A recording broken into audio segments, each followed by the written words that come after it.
देख रहे हैं नेटवर्क 33 राजकुमार के साथ। तो चलिए पढ़ते हैं आज की कहानी की ओर। दोस्तों, मेरा नाम सागर है और मैं भारत के पॉपुलर राज्य उत्तराखंड में निवास करता हूँ। इस कहानी को सुनने से पहले मैं आपको बता देना चाहता हूँ कि आज भी इस खौफ की आंधी की एक एक तस्वीर मेरे दिल में बरकरार है, क्योंकि ये मेरी ज़िंदगी का सबसे डरावना और भयानक हादसा था। तो इसे भूल पाना कहाँ मेरे बस में है।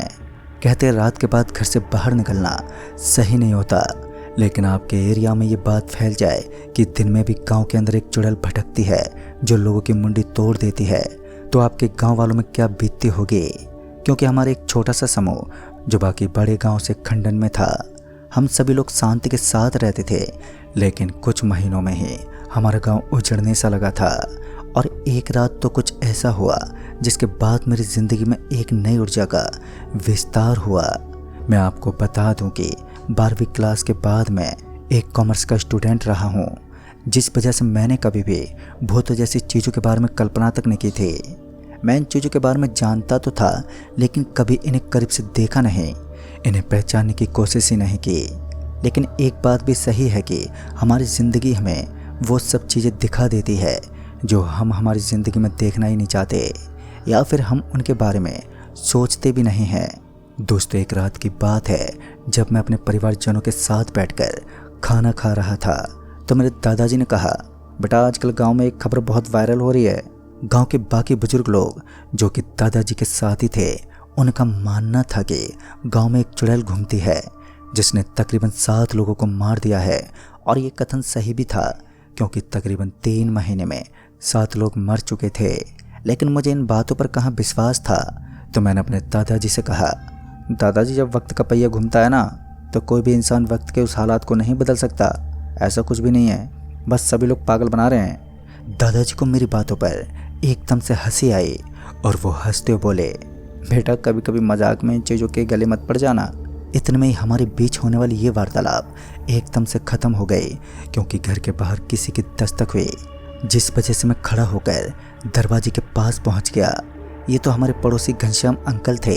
अरे अंकल जी, आप इतनी रात को यहाँ पर कैसे? उनका चेहरा थोड़ा सहमा हुआ लग रहा था। ऐसा प्रतीत हो रहा था कि डर ने उन्हें चारों तरफ से घेर रखा है, उनके साथ कुछ गलत हुआ होगा। मैंने घनश्याम अंकल का हाथ पकड़ा तो उनका हाथ बड़ा ही ठंडा था।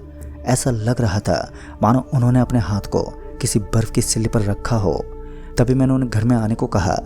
हमारे पड़ोसी घनश्याम अंकल जी अंदर आ गए तो उन्होंने बताया कि उनकी बेटी और बहू कुछ दिनों के लिए शहर में रहने गए हैं और इस वक्त वो अपने घर में बिल्कुल अकेले हो चुके हैं। जब वो खाना पकाने अपने किचन में पहुंचे तो उन्होंने देखा कि फ्रिज के अंदर मांस के टुकड़े रखे हुए थे और साथ ही इंसानी कटी हुई मुंडी भी, जिसे देखकर उनकी ये दशा हो गई।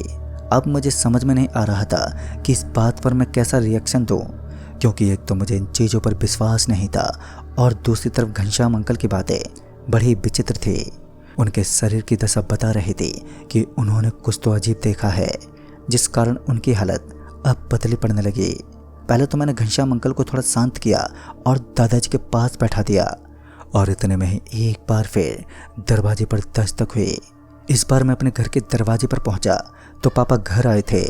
मेरे पापा शहर की एक बड़ी कंपनी में जॉब करते थे और वो कंपनी उन्हें एक मोटी रकम तो देती थी, लेकिन साथ ही काम भी बहुत ज़्यादा था। पापा पूरी तरह थके हुए थे। वो जल्दी से घर में पहुंचे और अपने रूम में जाकर फ्रेश होने लगे। और इसी बीच पापा ने मुझे आवाज़ देते हुए कहा, अरे सागर, तुमने ये क्या किया है? ये लाल लाल धब्बे कहाँ से आए? मैं पापा के रूम में पहुंचा तो मैंने देखा कि बेड शीट के ऊपर कुछ लाल लाल धब्बे लगे हुए थे। सच बताऊं तो इस चीज़ को देखकर मैं भी हैरान था, क्योंकि कुछ देर पहले ही मैं रूम में पहुंचा था तो ऐसा कुछ भी नहीं था। मैंने पापा को मना कर दिया कि मुझे इसके बारे में कुछ भी नहीं मालूम। लेकिन उसके बाद जब मैं घनश्याम अंकल के घर पहुंचा तो मैंने देखा कि वहाँ भी सब कुछ एकदम नॉर्मल था। घनश्याम अंकल जिन बहकी बहकी बातों का वर्णन कर रहे थे वो झूठ थे या सच। तभी मैं वापस अपने घर पहुंचा और अपनी मम्मी और पापा को सारी बात बताई, लेकिन घनश्याम अंकल के चेहरे पर अभी भी डर और खौफ साफ साफ दिख रहा था।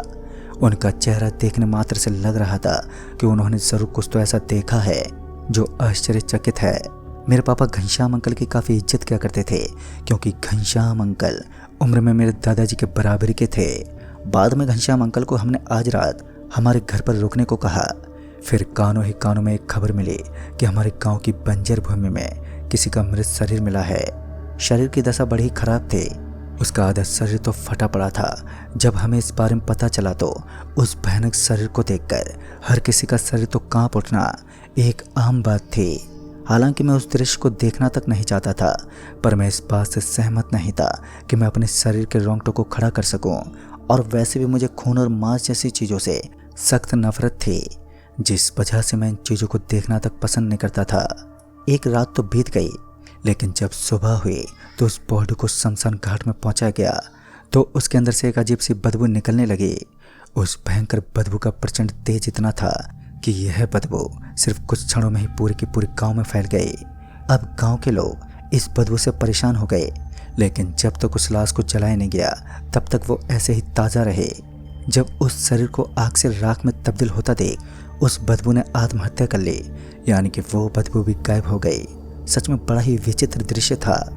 मैं अपने गांव में कुछ ऐसे नज़ारे को देख रहा था जो शायद कोई नॉर्मल इंसान अपनी ज़िंदगी में देख ही ना पाए।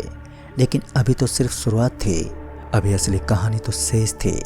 अगली रात डर ने खुद मुझे रूबरू होने का निश्चय किया और जब मैं अपने घर से निकलकर अपने दोस्त में से मिलने गांव के चबूतरे की तरफ निकला तो उस समय हल्का अंधेरा होने लगा था। लेकिन जब मैं अपने घर के रास्ते से निकल रहा था तो मेरी पैंट के ऊपर मुझे कुछ अजीब सा दिखा। पहले तो मुझे ऐसा लगा कि किसी ने पानी के छींटे मार दी होंगे, लेकिन जब मैं थोड़ी बहुत रोशनी में पहुंचा तो मैंने देखा कि मेरे पैंट के ऊपर कुछ पीला पीला पदार्थ सा लगा हुआ था। जब मैंने उसको हाथ लगाकर सूंघा तो एक अजीब सी बदबू निकलने लगी। कुछ समय तक तो मैं यूं ही देखता रहा और बाद में कुछ ऐसा सीन हुआ जो वास्तव में मुझे हिला देने में सक्षम था।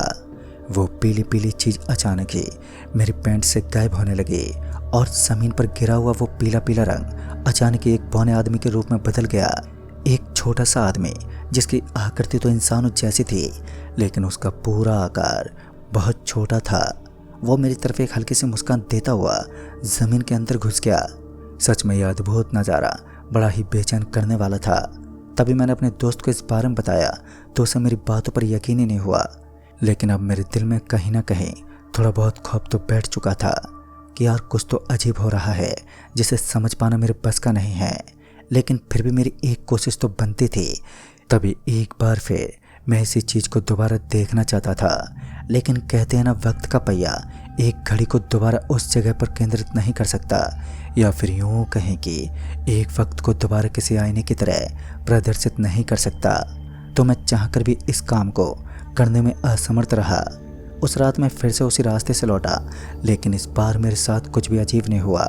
लेकिन यह रात दहशत से भरी हुई थी। आज घर जाने के बाद वैसा ही था जैसा शायद घनश्याम अंकल किसी हकीकत के बारे में मुझे बता रहे थे। मैं सबसे पहले अपने घर पहुंचा। तब तक रात के 9:30 बज चुके थे और इस समय मेरे सारे परिजन खाना खाकर टीवी देख रहे थे। अकेला मैं ही बचा था। तो मैं सबसे पहले फ्रिज के पास पहुंचा और फ्रिज को खोलकर खाना उठाने लगा तो मैंने देखा कि उसमें पहले से कुछ अटपटा सा रखा हुआ था। जब मैंने ध्यान से देखा तो मेरे शरीर में सनसनी मच गई। ये तो मेरे दादाजी का कटा हुआ सिर था जो फ्रिज के अंदर रखा हुआ था, और ये देखकर मैं पूरा अंदर तक हिल गया। और इस बड़े ही भयानक दृश्य को देखकर मैं ज़ोर ज़ोर से चीखने और चिल्लाने लगा। मेरी आवाज़ें चारों तरफ गूंज रही थी। फिर मेरे पापा और मम्मी जल्दी से किचन में पहुंचे। पहले तो मुझे लगा कि ये दृश्य सिर्फ मुझे ही नज़र आएगा, लेकिन जब उन्होंने फ्रिज में देखा तो उनके भी रोंगटे खड़े हो गए।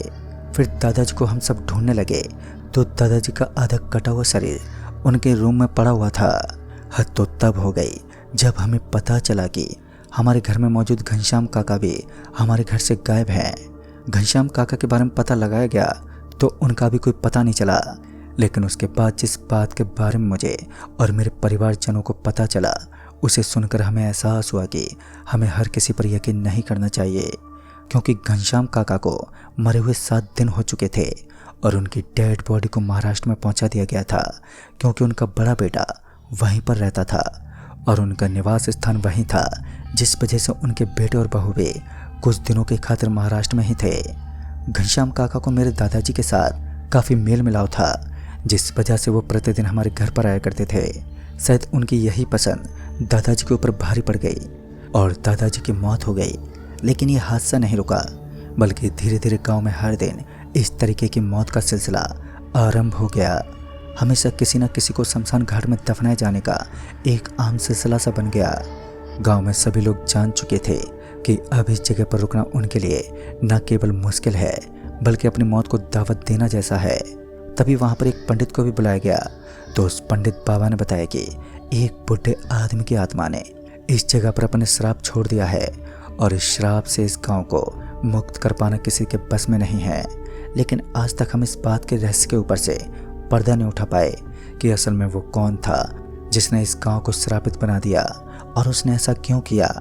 पर कुछ पंडित दावा करते हैं कि एक बूढ़े आदमी को पूरे परिवार ने बीच सड़क पर भीख मांगने छोड़ दिया था। भीख मांगते मांगते उसकी मौत हो गई, लेकिन उसकी बद्दुआ ने पूरे गांव को शमशान बना दिया। तो दोस्तों, इस कहानी में बस इतना ही। तब तक के लिए बाय एंड टेक केयर।